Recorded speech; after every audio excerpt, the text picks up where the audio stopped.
Welcome into Sports Nightcap. I am your host, Caleb Calhoun. The 2025 NBA draft is in the books.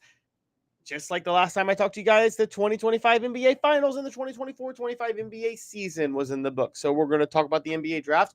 Who were the winners? Who were the losers? Who was the best player taken? Who could stand out outside of that?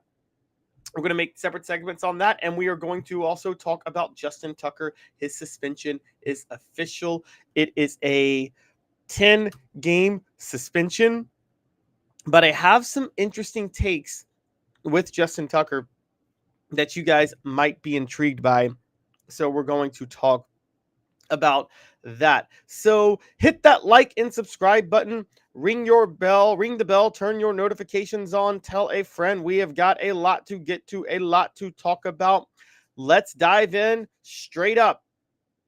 The NBA draft, the 2025 NBA draft is in the books. The first round was yesterday. The second round was today.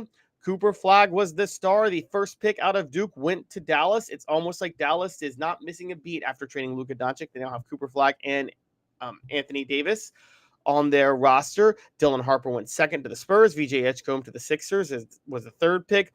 Con Kneppel, also out of Duke, to the Hornets was the fourth pick. Ace Bailey was the fifth pick.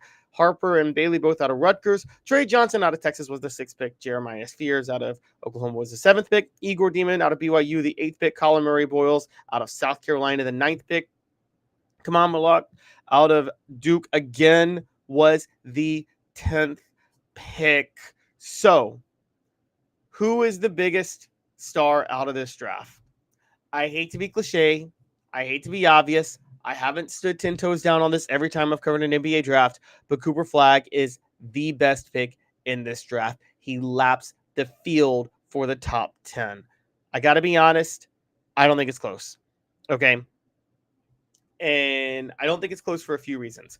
One, let's just go down the rest of the list. Dylan Harper and Ace Bailey, both out of Rutgers. I have a rule with NBA top 5 lottery picks, and it's a big one, by the way. It's the Ben Simmons rule, and it's applied beyond Ben Simmons.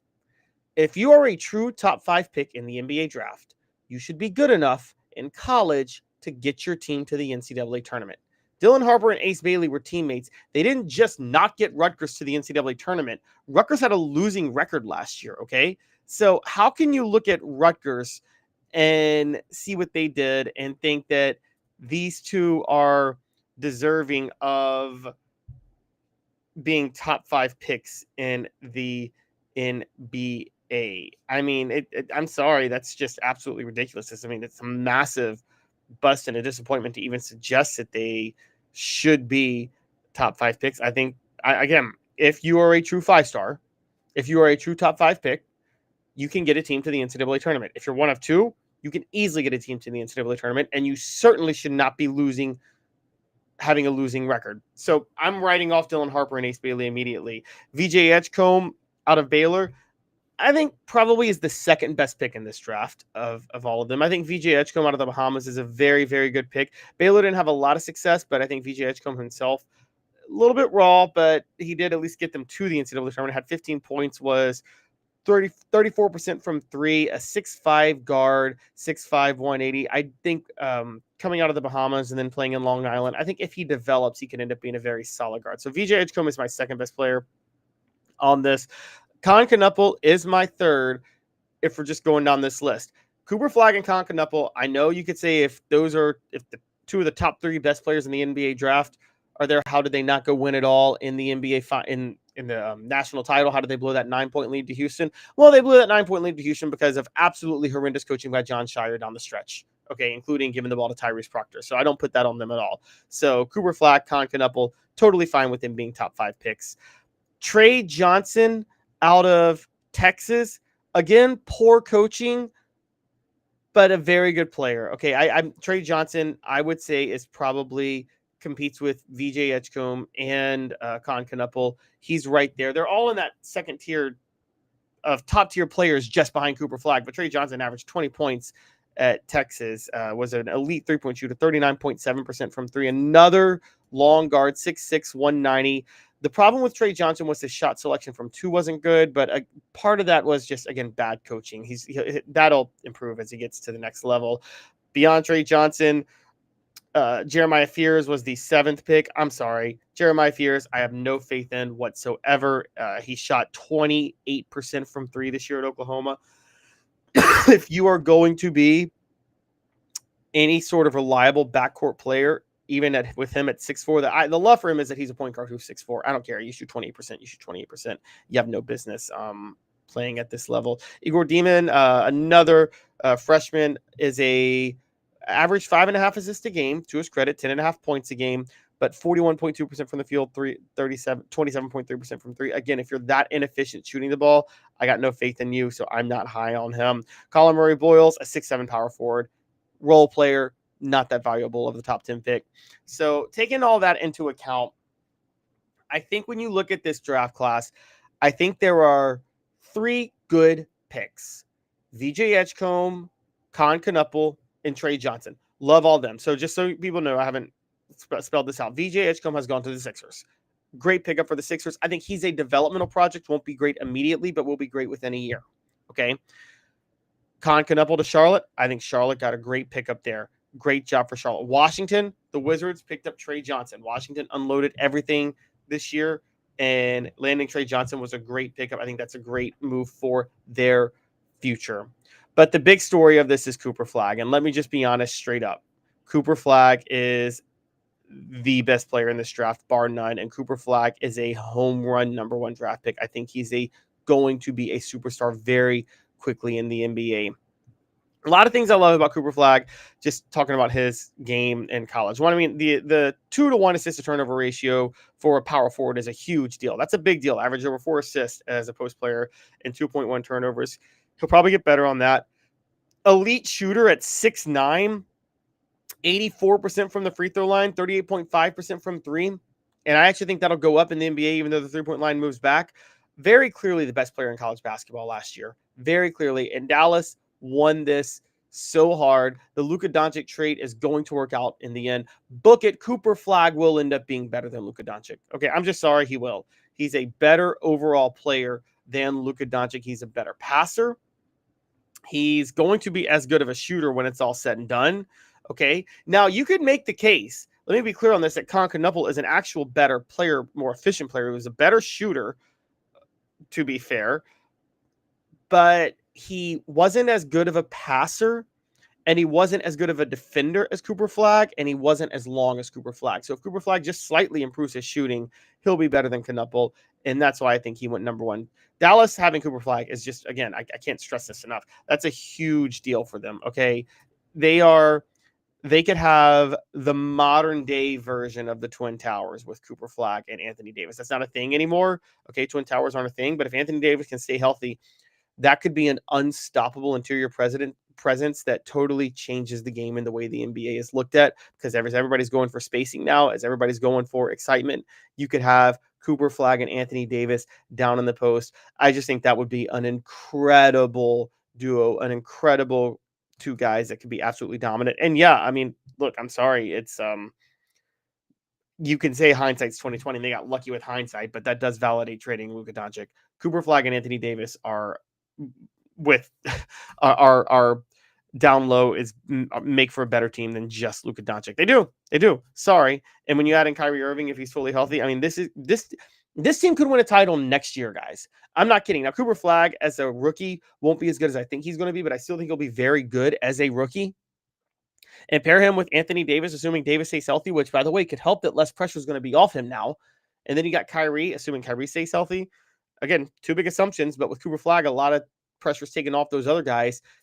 You see a potential title team next year.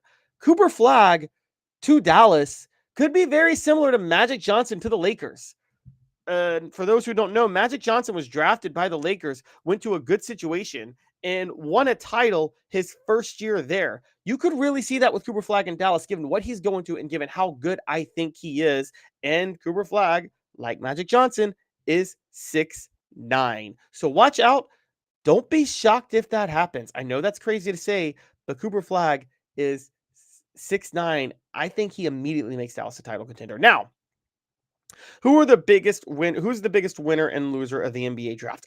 I want to mix this up a little bit because on paper, just in general, Dallas is the biggest winner. I just mentioned Dallas, and Cooper Flagg and what I think they could do.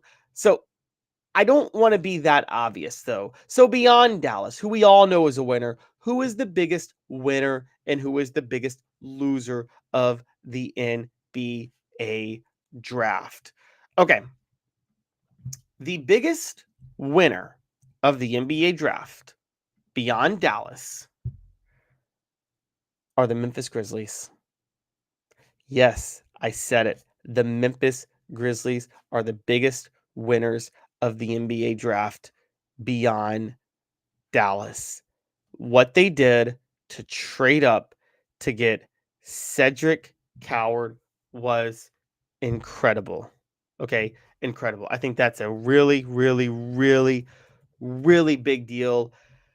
It offsets the Desmond Bain trade. We're going to talk about that in a second, but that's that's the biggest one they did, but there's a couple other big ones they did too. But let's get to Cedric Howard first, okay?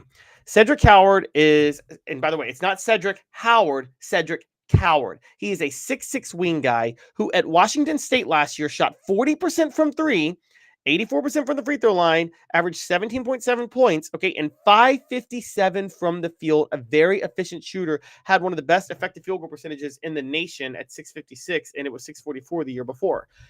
Now, he was at Washington State, and before that, he was at Eastern Washington for 2 years. The thing about Cedric Coward is he's your typical type of player that grows into an elite player when he's not that coming out of high school. You see this with a lot of kids in basketball more than football. You see kids that haven't hit a growth spurt yet, haven't done this or that, and by their sophomore, junior years, they're elite.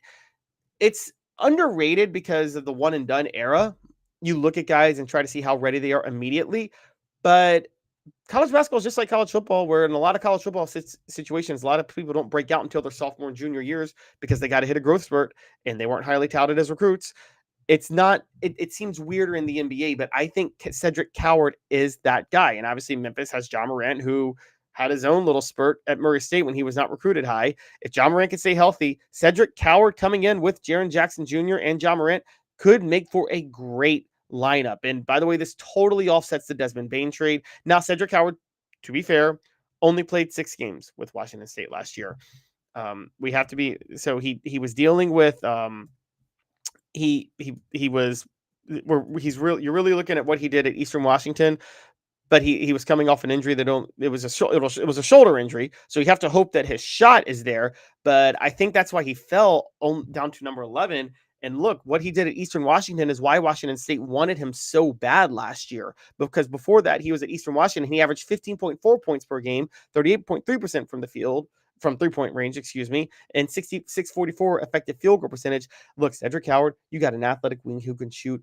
I think the Grizzlies are a huge, huge winner here. And I can say, as a Grizzly fan, I love it. And I'm objective on this as a Grizzly fan. I'm known to be down on my team, as you'll learn with me the way I follow my Titans in the fall. But beyond that, the Grizzlies got other key players, okay? They got Javon Small.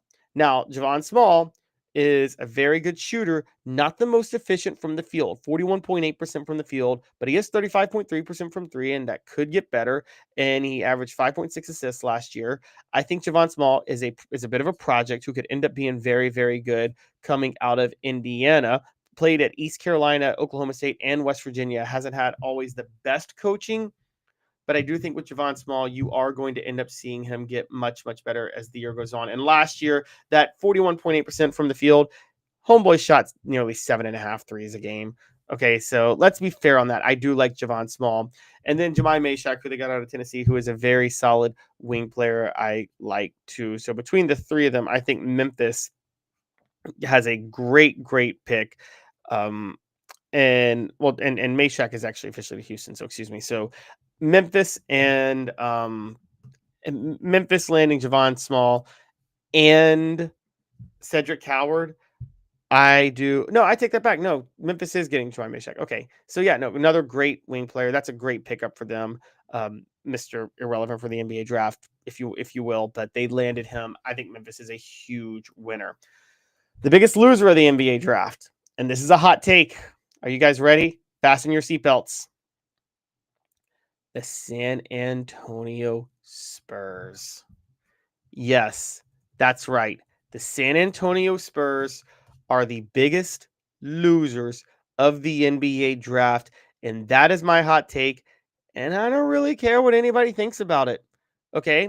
Because I think the way they drafted was highly overrated and highly anathema to the franchise that built a borderline dynasty during the Greg Popovich era for a while, okay? I mean, I get that Brian Wright I get that Popovich is still there, RC Buford is still there, but it's time to move on from Brian Wright. I think the San Antonio Spurs need to move on from Brian Wright.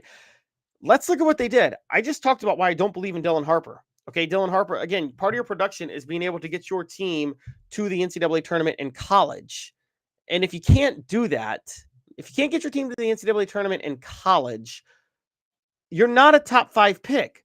And Harper played with an alleged other top 5 pick in Ace Bailey and still couldn't get his team to the NCAA tournament. He couldn't even get him to a winning record. Rutgers was 15-17.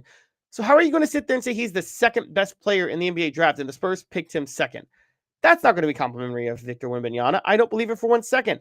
But more importantly, the Spurs also had another pick from Atlanta, the 14th pick, and they picked Carter Bryant, another freshman. Carter Bryant and Dylan Harper are both freshmen. Carter Bryant played 37 games for Arizona last year, started 5 of them, averaged 6.5 points, 69.5% from the free throw line. I'm sorry. This is ridiculous. A 1-to-1 assist to turnover ratio, a 6'8 guard. They loved him because he was 6'8, 225 pounds. The same way they loved Dylan Harper because he was 6'6, 215. They fell in love with the size. The San Antonio Spurs did not find the complementary pieces to Victor Wembanyama. They didn't. By the way, they have fallen in love with the idea of Victor Wembanyama as the next LeBron James and have felt no need to try to address the situations of improving his game or getting the right players around him.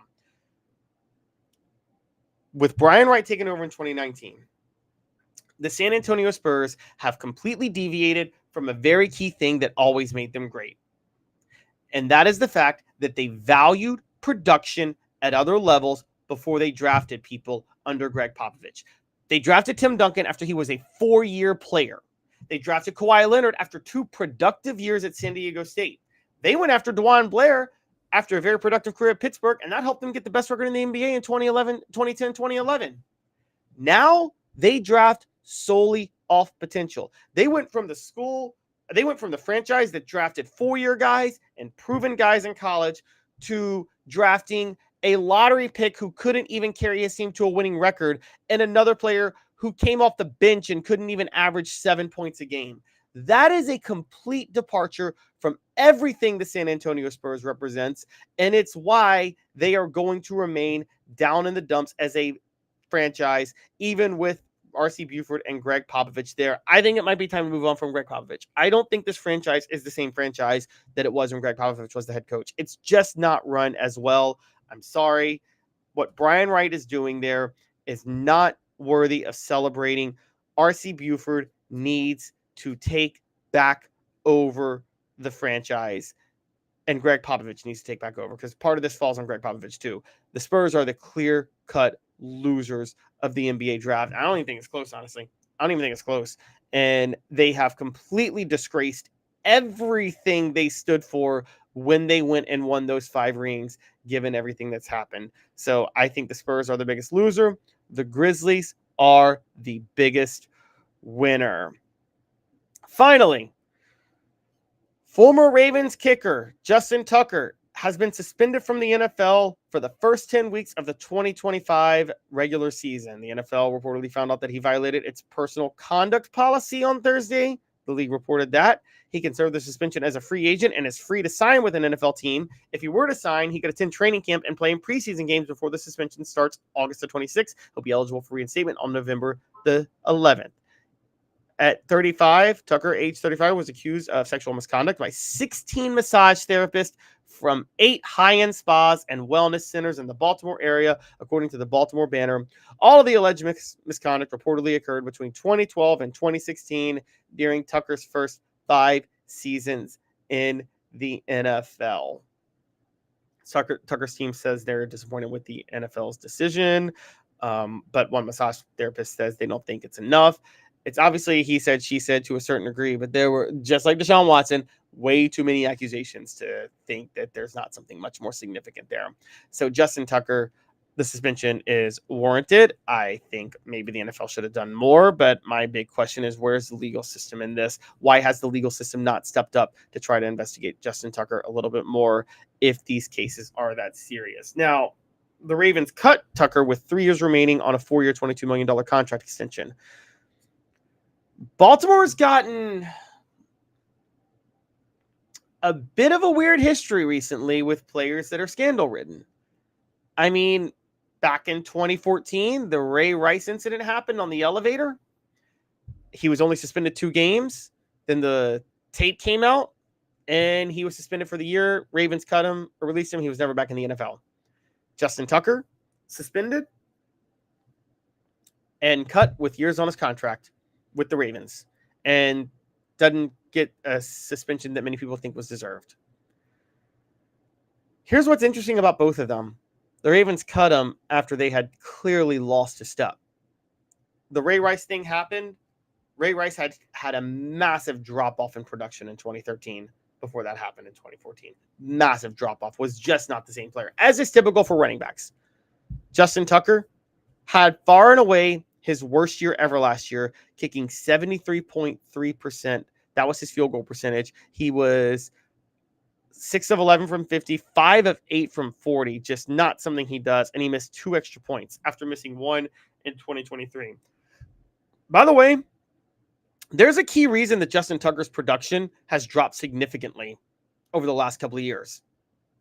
And it's the long snapper. His long snapper has changed. From 2009 to 2020, the Ravens had Morgan Cox, an all-pro long snapper, one of the best long snappers in the NFL, maybe the best long snapper in history. Then they signed Nick Moore after they let Morgan Cox go to the Titans in 2021. Nick Moore, another very good long snapper, hence the reason Justin Tucker in 2021 was extremely good, had his best year maybe ever at 94.6% field goal rate, and hit a 66-yarder that hit the crossbar and went in and was perfect from 50 yards. However, in 2023, Nick Moore got hurt, and Tyler Rott came in as the long snapper, and Justin Tucker's production took a massive dip, okay? That was the year he went 1 of 5 on field goals from 50 yards after being greater than 50% from field goals from 50 yards every year in his career except 2015 when he was 40%. Yet he dropped to 1 of 5 in 2023. An incredible drop, so rare for Justin Tucker. Then this past year, his production drops to 73.3%. To be fair, Nick Moore comes back, but is not 100%. And Justin Tucker is not able to have the success that he once had. He even gets worse with his leg getting worse at the same time. I say all this to bring up the point. Long snappers are the most underrated part of field goal kicking. No one talks about it, but they are crucial because the snap has to be right for the kicker to be able to kick the field goal the way he wants to. It is a very underrated part of the game. And if you don't believe me, I just talked about Justin Tucker benefiting from Morgan Cox there. Well, look at what has happened to the Titans since they signed Morgan Cox from the Ravens in 2021. After signing Morgan Cox from the Ravens, the Titans jumped 8 spots in field goal efficiency to number 23. They jumped another 3 in 2022, and then they've been the top 5 the past 2 years.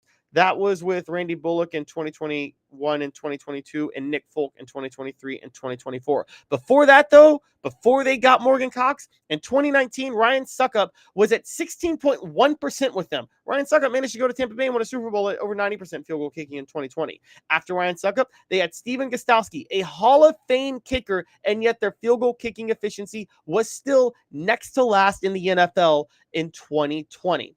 And then they go sign Morgan Cox, and they have a massive jump in field goal kicking efficiency. That is proof the long snapper is a huge part of why a field goal kicker is successful. Now, you can't put it all on the long snapper. Justin Tucker's leg is incredible. Even hitting the crossbar, nailing a 66-yarder, you can't overstate that. That was very impressive, just like when he nailed that 61-yarder to win in 2013. Justin Tucker has a strong case still for the greatest kicker of all time. But his production has dipped significantly ever since he has had inconsistent help at the long snapper position.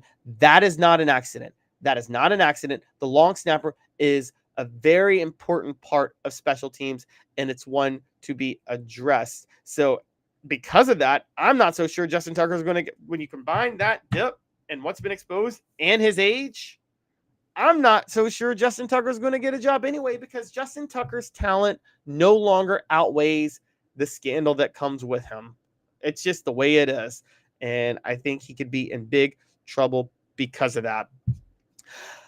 Hit that like and subscribe button, ring the bell, turn the notifications on. I want to thank you guys all for tuning into our nightly podcast. Again, we are live every Sunday, Wednesday, and Thursday. I'm sorry, Sunday, Monday, and Thursday after any live events, any major live events. This is one of the last ones that we're going to have until NFL season kicks off. But I want to thank you guys all for tuning in. Again, leave a comment. Tell me what you think. Ring the bell, turn your notifications on. We want to make this something fun for you guys, and we want to keep this going. I will be back to talk to you guys on Sunday. Again, the 2025 NBA draft is in the books. You guys have a great rest of your weekend with Caleb Calhoun. This has been a presentation of Sports Nightcap.